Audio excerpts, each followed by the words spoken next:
everybody, welcome back to my channel. As always, I am Finiclefay, and today we are here to get a better shelving situation figured out for my wild mains, because as you can see, they are out of space on my non-My Little Pony horse shelf, and you can't see anything but them in the display. So, we're going to figure something else out.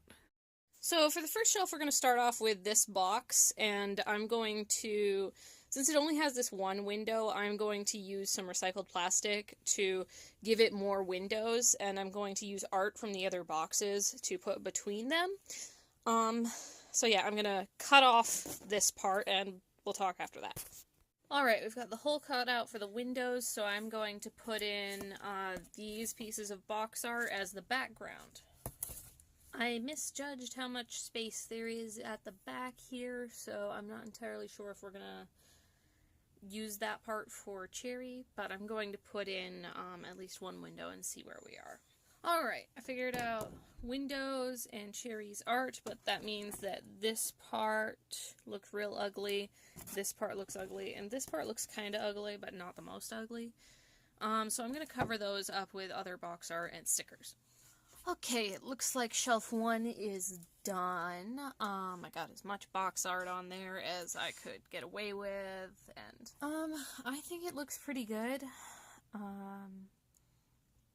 What I'm going to do is I'm going to put a string on the inside coming out of either corner, and then I'm going to attach that string to a hook on the wall. Okay, so now we have these two. I'm going to make these into one shelf because I don't like the exposed cardboard, and I'm going to use the packaging art from one of them on the other one. I think we'll use this one because, I don't know, well, actually, let's take a look at the back, see which art we'd want at the front. I think I like Dreamer's art better, so I'm going to use this one as the base and the back of this one as the front art. Alright, so we have the back card cut out, and I'm just going to put some hot glue on the back, just a little bit, so it doesn't move around.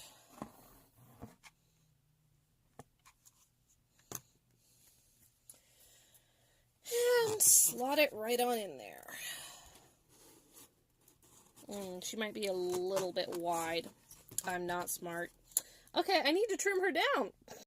Okay, let's try this again.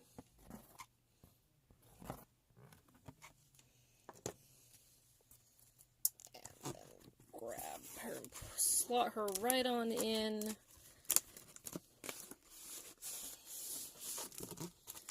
I think that looks pretty good. We're just gonna have to cut out the, indent, and then it's basically just a shelf already. I just need to hang it on a hook. Okay, so let's go back to the bigger shelf because there's some stuff I want to add. Okay, so it occurred to me that it'd be hard to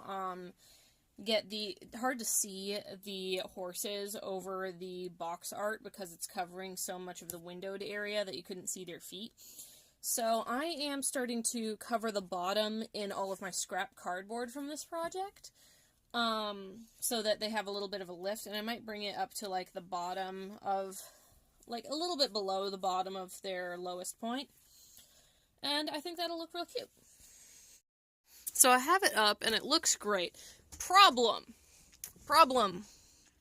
It leans away from the wall, so it's always at an angle. So I can't display any of the, like, tiny things in here without them falling forward, and that's not great. And I don't want to put any more things in my wall, because this is a rental. So we're going to go a little bit back to the drawing board about how we're going to use this shelf. So this is what I ended up working out. It's a little precarious. Don't mind the dishes in the background.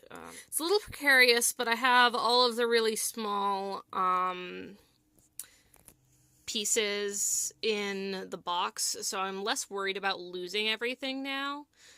And I think it's really cute, even if it is a little precarious. I can't put anything on the runway, which is really annoying, because otherwise the whole thing will come tumbling down. But yeah, and also I have Bridget and Dreamer in a box with both of their art on it, which I think is real cute. So this is where we are right now. I still have more to add to the collection because I want to collect all the wild manes. So this will be an evolving display.